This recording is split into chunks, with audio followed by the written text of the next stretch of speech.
Hello and welcome back to another video. Kick back, relax. This is going to be a bit more of a relaxed affair compared to the best of the year. In 2024, there was a lot of great music. A lot of great music that came out in the year. But if you're an old person or someone who listens like an old person, maybe you made the mortal sin of listening to something that didn't come out during the year. And if you did so, that's okay. I'm here for you. I understand. That's what I'm here for too, because there's a lot of great music that has come out in every other year that has happened before 2024. So this is just going to be lightly covering the albums that I've heard that came out before 2024, but was loving in 2024. Some of these albums are new to me, some of these albums are familiar, but I was kind of getting back into trying to keep up with new music and all the new things that come out with each year that turns can be kind of overwhelming, obviously. And if you're someone like me who really likes to spend time with the music they're listening to, where you feel like you got to hear it a few times before you can really appreciate or understand that album or artist, then obviously you're going to take more than 365 days to get familiar. So while there was a lot of amazing new music that was coming out in the year of 2024, I was kind of personally dedicating the year to spending more time with familiar albums, stuff I've already heard before, but things that are maybe worth a re-listen because I listened to them so long ago, or just worth spending more time with. So I'm going to breeze through, kick back, relax, pull up a chair, pull up your favorite alcoholic or non-alcoholic type of beverage, and come along with me. Sextant by Herbie Hancock. Jazz is a very avant genre, and of all the avant of a genre of avant, this is the most of that. It's a really enjoyable listen. It has a ton of the signature Herbie Hancock groove that he would bring on when he would play with the Headhunters, and this is the album right before that, but this is definitely him in his most experimental pocket. Something about the single hand clap on the first song just makes me go nuts and have one of those moments of like, what is he doing? How's he thinking of this kind of stuff? He's a genius! Kind of thing. Plus, I mean, take a moment to appreciate the album cover of this. That is amazing album art. Very much in the same category, we have Miles Davis, Bitches Brew. Now, this is an old favorite of mine in the jazz category, but I really went through a big Miles phase last year, listening through a big chunk of his catalog I hadn't heard, and even though it was familiar, I had to throw a little Bitches Brew in there. It's Bitches Brew, come on! It'll, at some point, probably get a whole video of its own, but it's amazing, it's chaotic, it's the takeaway I've gotten the most from listening to it most recently is, like, a lot of 70s Miles sounds like evil. Like, there's a real darkness lying somewhere in this music, and I can't quite put my finger on it, but it's awesome. Pink Moon by Nick Drake is one of those that is just, like, so highly revered and ultimate internet classic that you kind of feel like an asshole if you're not in on it.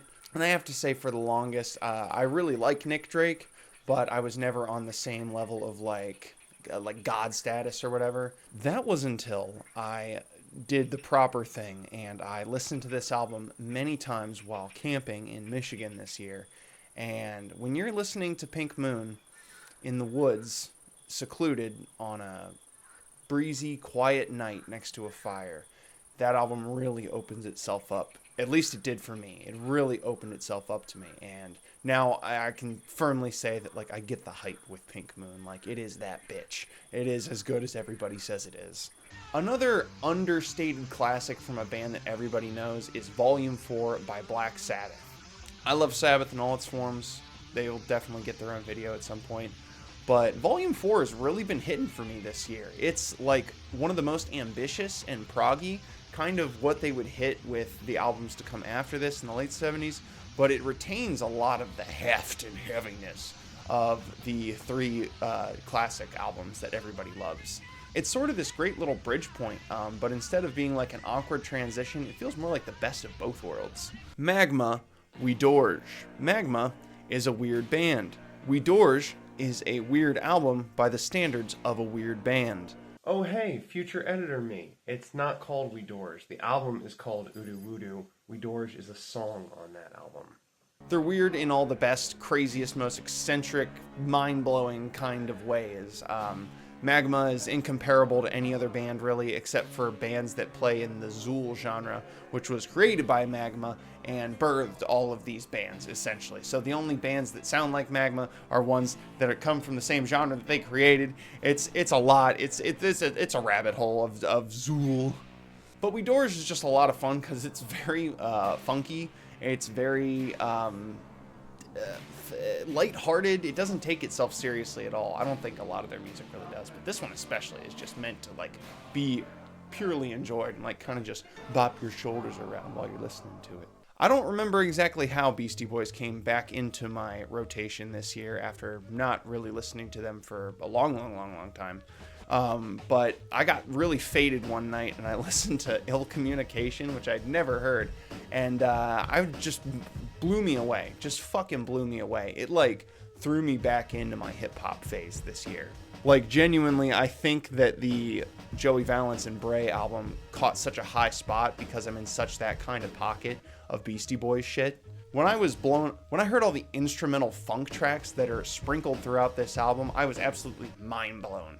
And, you know, not to sound like that kind of elitist guy, but I do find it very impressive that these guys who were making frat rock in the 80s were like playing their own instruments to their own samples, creating their own samples and beats for this album. It's just a great time. It's such a great time to listen to.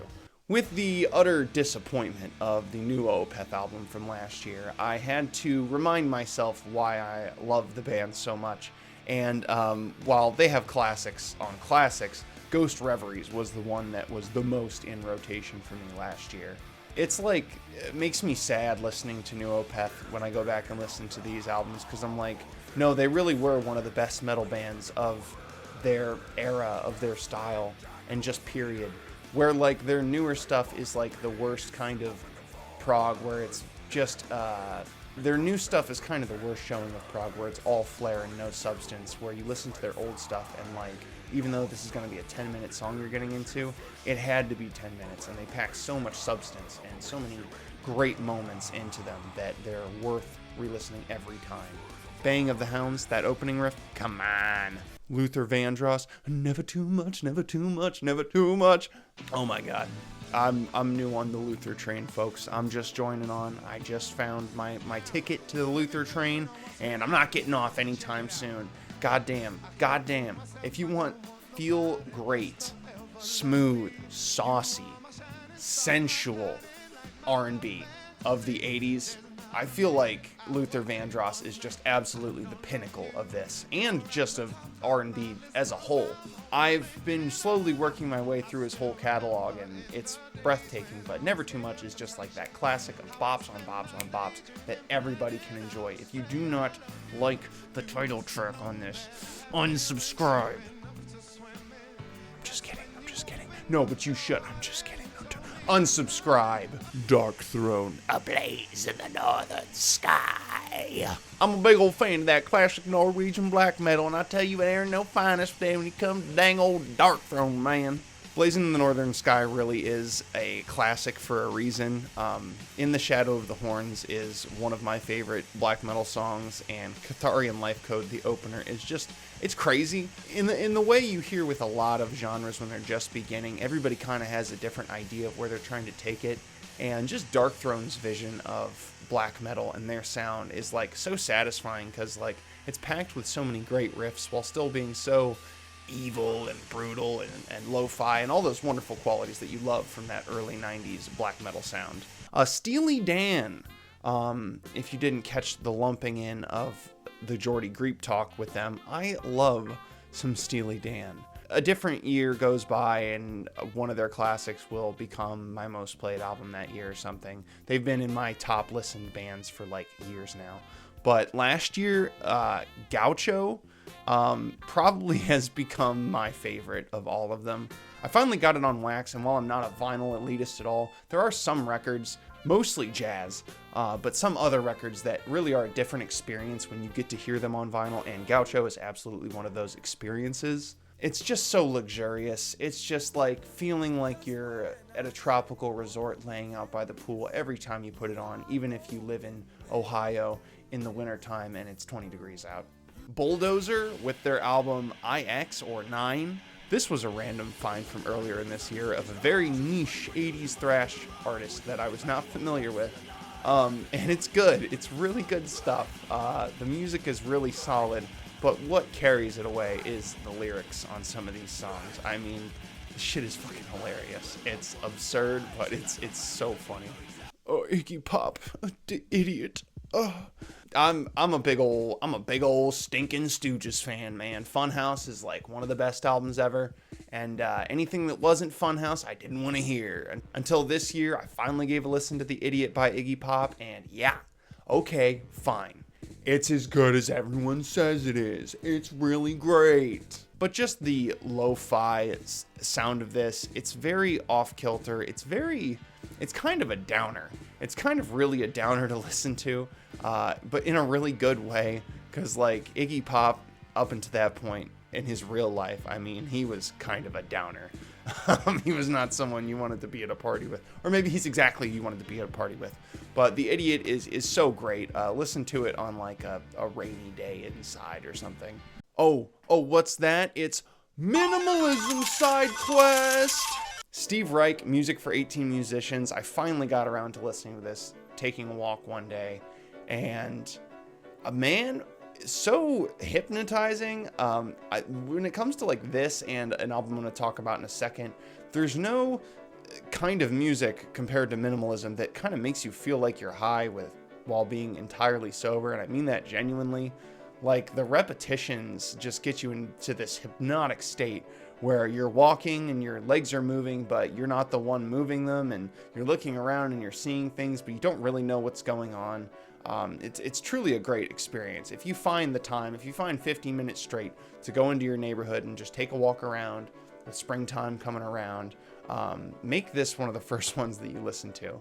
And to boot on top of that, I listened to In C by Terry Riley, which I can't even get into why it's called In C and what makes it unique, but like it's like some computer programming level of music composition. It has that incredible repetitious hypnotic quality to it where it feels like your head is just like in the clouds once you're like 20 minutes into this thing. If you think Music for 18 Musicians is a little bit too explorative, I guess, or a little too diverse for a minimalist composition, In C is way more restricted, but he finds a lot of creativity within that restriction. Languidity by Sun Ra.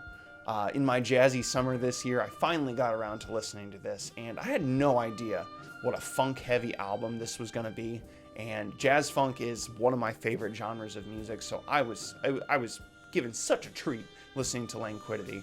It's like a wonderful combination of spiritual jazz artists who's really taking a funkier edge to their music, where you really get the best of both worlds of like your body shaking and your head's like drifting away. Anyone who wants to say that Purple by Stone Temple Pilots is not one of the best rock albums of the 90s, fight me. Come fight me.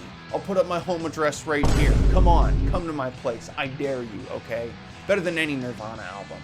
Going from the band's debut, which was very straightforward, you know, kind of a good bonehead grunge album, coming to this that was so exciting and diverse and really pulled from a lot of different decades and styles of rock music. It's just an all-time classic. I mean, Interstate Love Song is the big hit. It is the band's biggest hit for sure. But it's one of those radio songs that gets played all the time that I just can never get sick of. Like Tom Sawyer by Rush or Smoke on the Water by Deep Purple. It's just kind of an institution at this point. And then when you listen to the full album, you'll realize that, oh, they condensed this gold across a 45-minute album in its entirety. And there you have it. There's all the albums I loved in 2024 that didn't come out in 2024. I feel like with the way of the discourse online, it can be kind of a rat race to be the first one to have your thoughts on the newest albums that come out in a given year, or within the same month, or within weeks. But it's really important to remember, at least that's what I've taken away from this year, is that it's important to remember that the most important thing that you should be doing with music is enjoying music and spending time with the music that you enjoy. And while I am someone who likes to keep my finger on the pulse of what's the new stuff coming out, because, you know, new and old, it's all good music.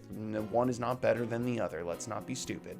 It is important, even those albums that you heard 5, 6, 10 years ago, 15 years ago, and you say, well, I used to really like this album. This was one of my favorites when I was in middle school or when I was 30 or what have you. Because they're kind of like little checkpoints to where you are in your life. Listening to an album that you loved when you were a younger age kind of can transport you back into that head state, can kind of remind you of who you were at that time and the way you've changed to where you become now. So while of course finding the newest, freshest, and most exciting new releases is awesome and I love doing it, I think it's equally valuable to spend time with those classics that have been good to you for all these years. And you know, with more mature ears that have heard a lot more different kinds of music, you might come away with new perspectives and new opinions on albums that you used to really enjoy, but now you love and would consider one of the best albums or one of your favorite albums of all time. Anyway, that's enough rambling for me. I'll save all that for another video. Thanks for watching. Thanks for listening here on George 99.9.